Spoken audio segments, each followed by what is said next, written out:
Follow along with Goldie as we explore brain-based movements to help her learn how to roll over, connecting her pelvis, spine, and head for better head control and to help her coordinate her entire body. I'm gently and slowly bringing her knees towards her chest, and actually I'm aiming to get her hands to connect with her knees. Also note that I'm being careful to guide her arm in a way that's moving with her spasticity, not against it. So I'm not pulling or tugging or stretching on, especially on her fingers and her hand, which can cause further spasticity, but I'm gently guiding in a way that makes sense for her. Now I'm putting one hand under her pelvis and rolling her pelvis with her legs like a ball. So I'm thinking of her pelvis like a ball that is connected to her legs. So I'm trying to connect her legs and her pelvis, as well as connecting her pelvis to her spine. So as I'm rolling her pelvis like the ball, it's trickling up her spine one vertebrae at a time, again making those connections from the spine, the pelvis, and the legs. And because her spine is being more woken up to the possibilities, her knees are getting closer and closer to her chest,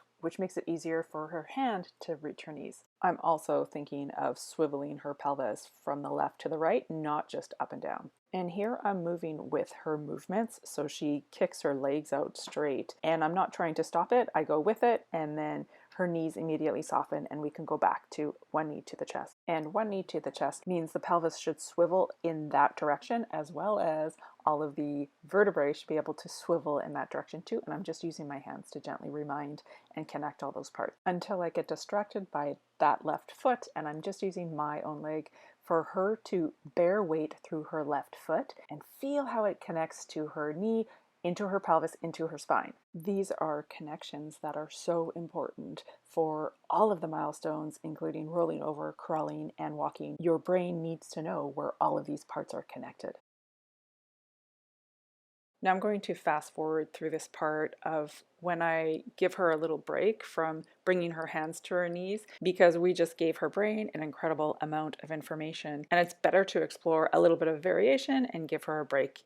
But here she's ready to go back into that position with her hands connected to her knees, and it's much more comfortable for her to be in this position. And so I feel like she's ready to do a little bit of movement to the left and to the right. So I'm rolling her a little bit to the left and to the right. So her right knee and right arm sink down to the ground, the pelvis, spine, and head all rolls to the right.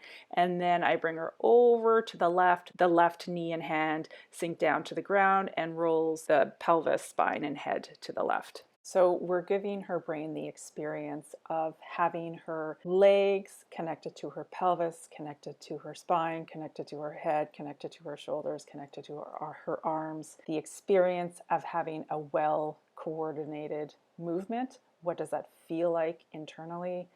And it feels really, really good. And you can see some of that tension and tight muscles just sort of melting away as she experiences better organization. And if you watch closely, I'm also doing a very gentle, subtle movement of drawing her knee downwards towards me, which her knee is connected to her hand, which is connecting to her arm, which is connecting to her shoulders. So it's just more points of reference for her brain to connect. Hopefully this is helpful. Drop your comments and questions down below, and we'll see you in the next video.